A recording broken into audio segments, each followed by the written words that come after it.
worldly people, not because I'm bitter, but the social construct is like you're supposed to walk into a room or a party or a situation and you're just supposed to just like everybody, right? That's like the default setting on the world is I walk into a party and I'm supposed to immediately like everybody, where my social construct, from what I've read from the Bible, in my worldview, tells me to walk into a room and immediately be neutral. I don't like everyone. Jesus said they hated me first. Jesus said they hated me first, so they're going to hate you.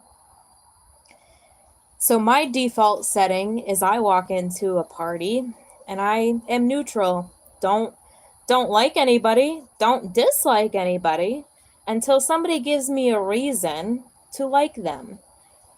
And usually it comes very quickly, like or dislike. My experience is immediate interaction, I'm going to like you or I'm going to dislike you. If I dislike you, I'm going to hold it neutral. If I dislike you 3 times over, I'm going to write that person off because of my life experience. It's not hard to, like, people are not that complicated. They can have demons, but that's their own choice to get rid of their demons. In that moment, 3 times over, 3 strikes against you, yeah, I might not like you. I might choose to not like you. I might not say anything, I might not be rude about it, but it's like the default setting in the world is to like the world, be like the world, but it's very off-putting to people of the world. It's very off-putting to walk into a room and not just immediately welcome every single person as a friend. I don't do that. We don't do that. And that's why we're set apart. And when people see that you're set apart, they're naturally drawn to you for that reason, or they have a disdain for you for that reason. So I'm somebody that people divide themselves very quickly over.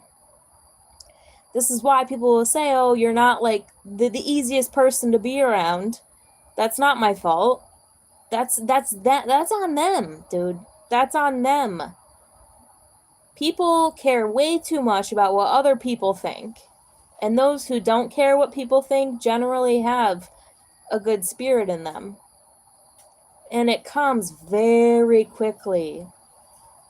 So no, I'm not the problem. Worldly people. I don't have a problem with the world. I always joke like Chuck Norris. I don't have a problem with the world. The world can have a problem with me. Like Chuck Norris. No. I don't have a problem with the world. The world has a problem with Lauren Pritchard. The world has a problem with God's chosen. The world has a problem with obedient followers of Christ. I'm not going to let it be my problem. I'm not going to conform to the world. And I don't walk around bitter avoiding social situations, but social situations tend to avoid me spiritually. That's my testimony. We're not here for the world. We're in the world. We're not of the world. And I'm not going to try hard. I'm not going to try hard either. Because I would be denouncing my faith if I tried hard to be like the world, to be accepting of people. I don't have to do or say anything. I don't have to be rude. I don't have to be nice. I could just be neutral. And people tend to divide themselves up very quickly around certain people. And for the most part, exactly, the world had a problem with Jesus. Exactly.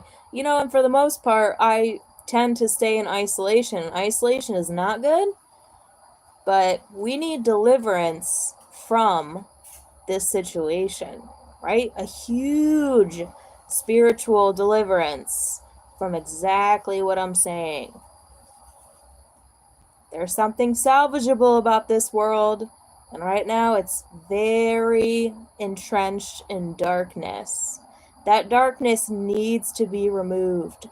The superimposition of the world needs to be removed. That veil needs to be lifted. And that's a supernatural event. That's not an event that's going to come from any man but God. A supernatural lifting of the veil. Looking forward to it. Have a good night.